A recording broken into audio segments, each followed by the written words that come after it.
Assalomu alaykum hurmatli tekstilchilar. Virtus Record tekstil aksessuarlari showroomiga xush kelibsizlar. Bugun sizlarga bitta yaxshi narsani ko'rsatib, tushuntirib bermoqchiman. Hammaga foydali bo'ladi degan umiddaman. Marhamat. Bugun sizlarga ko'rsatmoqchi bo'lganim bu hozir trend bo'layotgan daldirma shnuri. Daldirma shnuri bu kauchuk qoplama qilingan shnur hisoblanadi. Bu anchagina qo'l mehnatini talab qiladigan, e'tibor talab qiladigan, sabr talab qiladigan aksessuar hisoblanadi. Chunki buni eng muhim joyi buni qurishi bo'ladi. Bu qurimaguncha bizni qanaqa rang mos tushganini bila olmaymiz. Ikkinchi masalasi bor. Buni hammasini bir xil uzunlikda daldirma qilishga qaratilgan bo'ladi.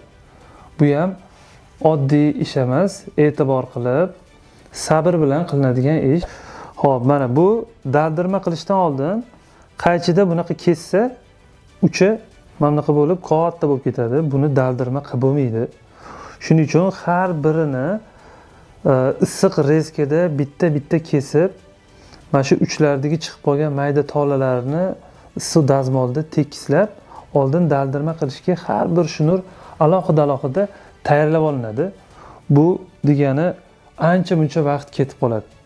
Shuning uchun biz odatda bu daldirma zakazlarini olganimizda iloji boricha ko'proq vaqt olishga harakat qilamiz.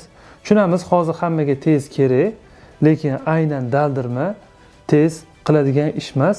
Shu berilgan ma'lumotlardan xulosa qiladigan bo'lsak, daldirma ancha mehnat talab ish, lekin biz bunaqa aksessuarlarni ham qancha vaqt ketishidan qat'iy nazar doim klientlar uchun qilib berishga tayyormiz. Faqat bu hammadan sabr talab qiladigan ish va hammaga sabr tilab qolamiz. Tayyor rangli daldirma qilingan namunalarni Virtus Record aksessuarlar showroomidan kelib olishingiz mumkin. Hammaga rahmat.